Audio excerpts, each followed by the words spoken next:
सनातन आस्था के अवलंब भगवान राम,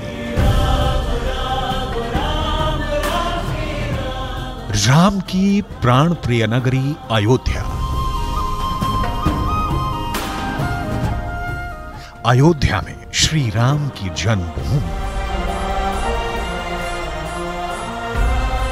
जन्मभूमि पर बने मंदिर में राम लला की प्राण प्रतिष्ठा। श्री रामचंद्र कृपालु भज मन हरण भव भय दारुणं।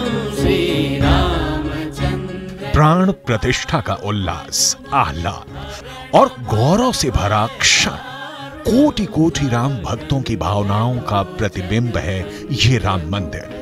इस चिर प्रतीक्षित राम मंदिर में राम लला का गर्भगृह पूरी तरह से बन कर तैयार है। श्रद्धालु यहाँ तक आएगा जी, यहाँ से उसके इंच के भगवान राम लला की मूर्ति को स्थापित किया जाएगा, प्राण प्रतिष्ठा होगा यहीं पर, और उसके बाद यहीं पर पूजन अर्चन करेंगे श्रद्धालु। यहीं पर आके जब श्रद्धालु आएंगे भगवान रामलला के दर्शन करने के लिए अयोध्या, तो यहीं पर भगवान रामलला को यहाँ पर स्थापित किया जाएगा, उनका प्राण प्रतिष्ठा यहीं पर होगा। गर्भगृह का नजारा एक बार मैं आपको दिखा देता हूँ। और देखिए यहाँ पर गर्भगृह का जरा नजारा देखिए, और हर तरफ का काम, गर्भगृह का काम, परिसर में नक्काशी की गई है।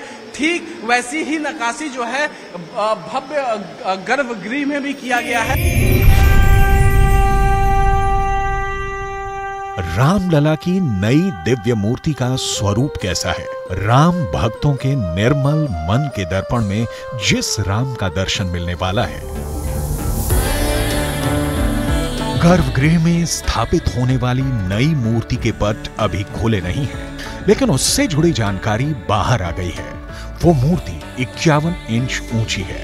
रामलला के चरण संगमरमर से बने कमल दल के हैं। कमल दल का आधार 20 इंच ऊंचा पेडस्टल है। मर्यादा की परिभाषा है, मर्यादा पुरुषोत्तम राम। गर्भगृह में रामलला की नई मूर्ति को ऐसा अद्भुत स्थान दिया गया है कि दर्शन को आए भक्तों को ना नीचे देखना होगा ना ऊपर देखना होगा।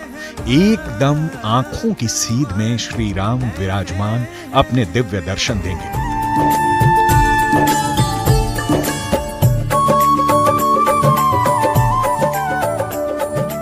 जैसे अयोध्या में भगवान राम के अवतार से राजा दशरथ के महल का सूनापन दूर हुआ था, धर्म को एक नई दिशा भी मिली थी। त्रेता युग में राम एक इंसान की तरह धरती से पाप मिटाने के लिए अवतरित हुए थे। राम राम जय राजा राम, राम राम जय सीता राम। राम अवतार से धरती पर पुरुषों की मर्यादा का उत्तम रूप प्रस्तुत हुआ था। ठीक उसी की झांकी राम मंदिर के मुख्य मूर्ति में मिलने वाली है। जय सीता राम, राम जय राजा राम, राम। इस नई मूर्ति को अचल मूर्ति का नाम दिया गया है, और अभी जो मूर्ति अस्थाई मंदिर में विराजमान है उसे चल मूर्ति कहा जा रहा है। यानी नई और पुरानी दोनों मूर्तियां गर्भगृह में रहेंगी। श्री राम मंदिर का गर्भगृह सेमी सिलेंड्रिकल शेप में बनाया गया है। यह पूरी तरह वास्तु आधारित है। गर्भगृह को सेमी सिलेंड्रिकल रखने के कई विशेष कारण हैं। गर्भगृह को वर्गाकार या आयताकार बनाने से दर्शनार्थियों का ध्यान दीवार में संगमरमर की नक्काशियों पर अधिक जाता। सेमी सिलेंड्रिकल शेप में होने पर भक्तों का मेन फोकस राम लला की मूर्ति पर रहेगा।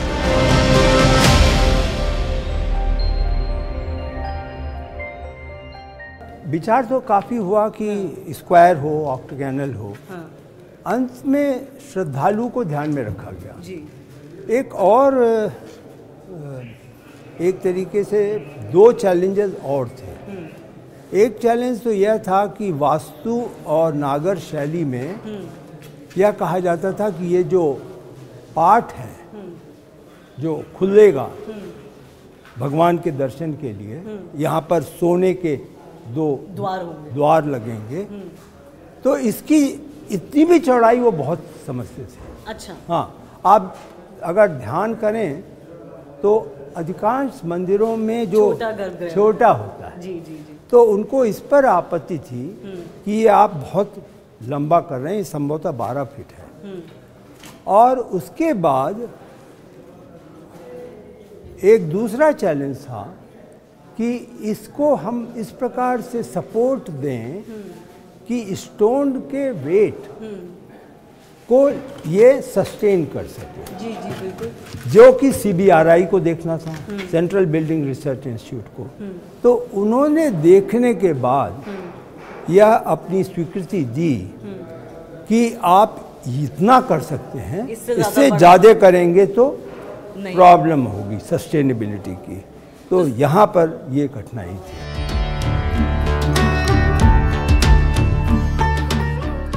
माना जाता है कि आज की ही अयोध्या राजा दशरथ की राजधानी थी और राजधानी में बना राजा दशरथ का महल अवतार लेने वाले रामलला की किलकारियों से गूंज उठा था।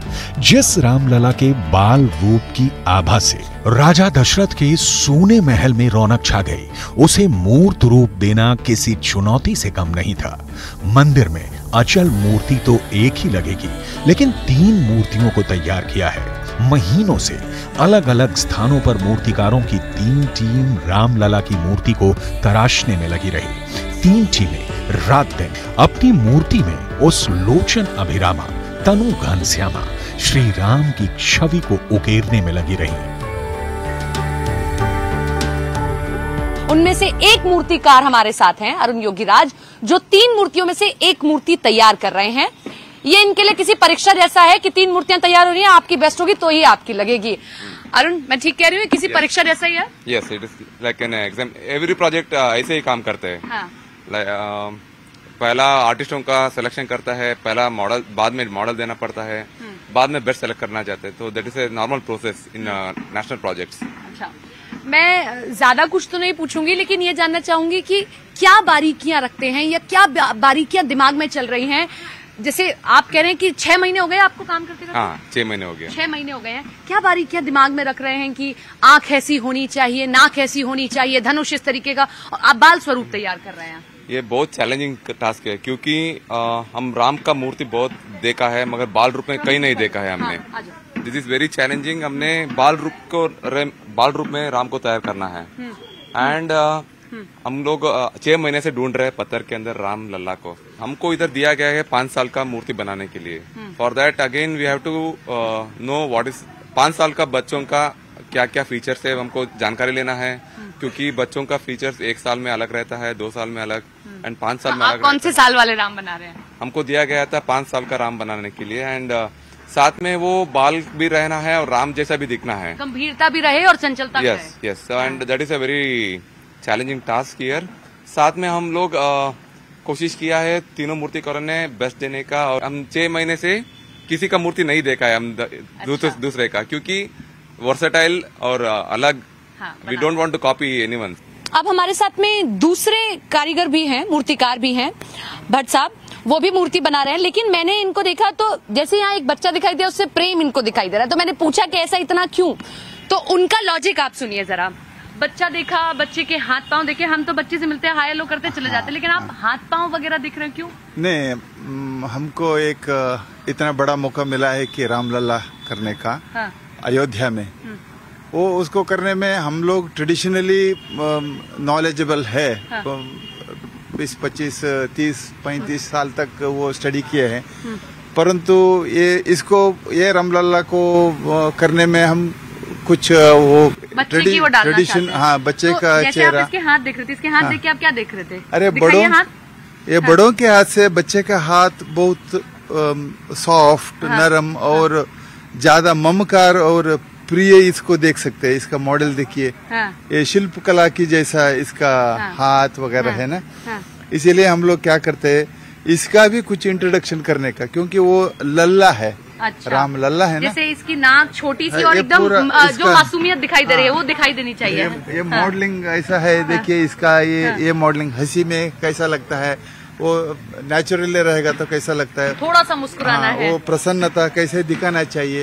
ये तो थोड़ा रियलिस्टिक का भी स्टडी करके उसको ट्रेडिशनली ट्रांसफर करने का कोशिश हम कर रहे हैं।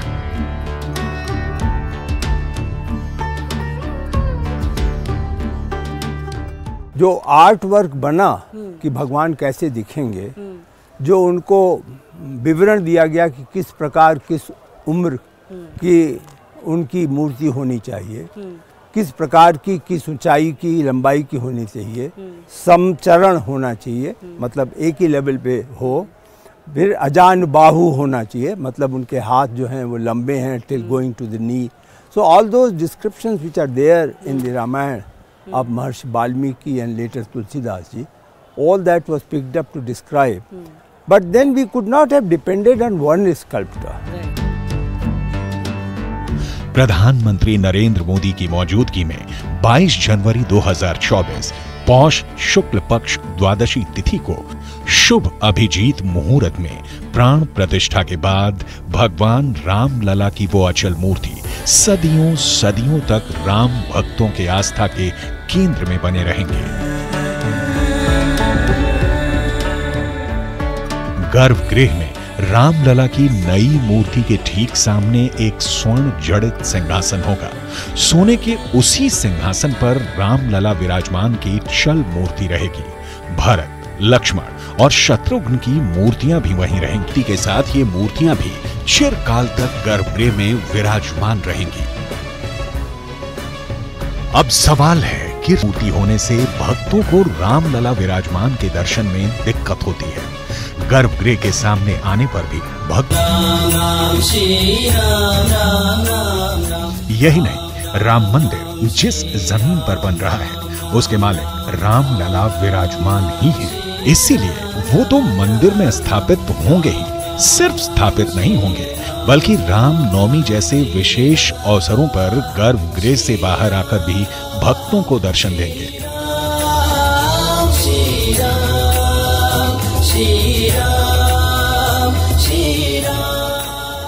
तो गर्भगृह की तस्वीरें आपने देख ली. समस्त राम भक्त इसी जो अक्षत है वो यहाँ के प्रमुख मंदिरों में रखे जाएंगे. अक्षत के साथ जो निमंत्रण पत्र आए हैं, क्योंकि देखिए 7,000 से ज्यादा निमंत्रण पत्र आया है और ये जो है ये वो निमंत्रण पत्र है जो लोगों तक जो है वो पहुँचाया जाएगा. तो देख सकते हैं यही वो कलश है जो राम मंदिर से आया है. बट अगर आप दूसरी तरफ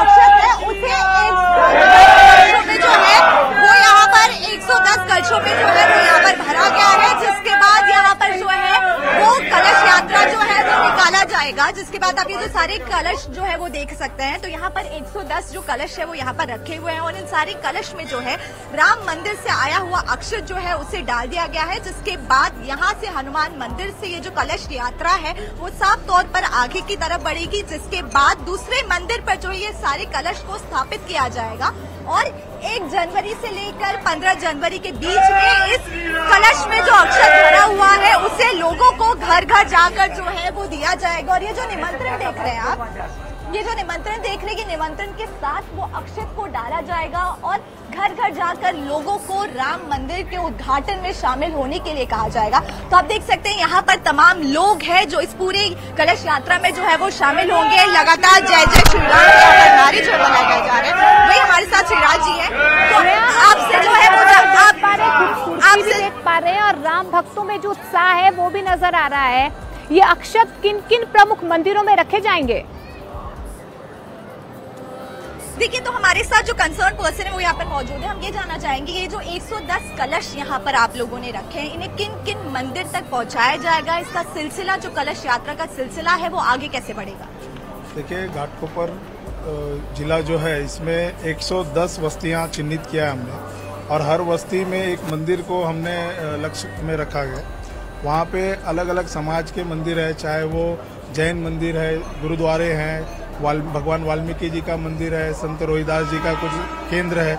ऐसे सभी मंदिरों को हमने लक्ष्य में रखा है और आगामी 25 तारीख को हर मंदिर में यह कलश यात्रा सर्वोदय तीर्थ स्थान से निकलेगा और ये हर बस्ती के मंदिर में घर घर. तो यानी कि जो 110 कलश यहाँ पर तैयार किए गए हैं जो राम मंदिर से अक्षत आए हैं उसे 25 तारीख को 110 इलाकों के अलग अलग मंदिर में भेजा जाएगा. जिसके बाद वो घर घर जो अक्षत है उसे पहुंचाया जाएगा एक निमंत्रण के साथ. तो साफ तौर पर यहाँ पर आप लोगों ने जो 110 कलश देखे हैं वो 25 तारीख तक जो है आसपास के इलाकों के उन तमाम मंदिर में पहुंचेंगे और वहां से जो है इन कलश में जितना भी अक्षत है वो थोड़ा थोड़ा करके आस आसपास की बस्ती में रहने वाले जो लोग हैं उन्हें इसको ये जो इनवाइट है उसके साथ जो है वो ये इनवाइट आप देख सकते हैं, ये राम मंदिर का इनवाइट जो है वो है, जिसके बाद उस अक्षत को डाला जाएगा और घर घर जो है वो लोगों तक पहुंचाया जाएगा और लोगों को निमंत्रण दिया जाएगा। लगातार ढोल ताशों के साथ जो है वो यहाँ पर कलश यात्रा की जो है वो शुरुआत जो है वो की जाएगी। यहाँ पर तमाम लोग जो है वो यहाँ पर मौजूद है।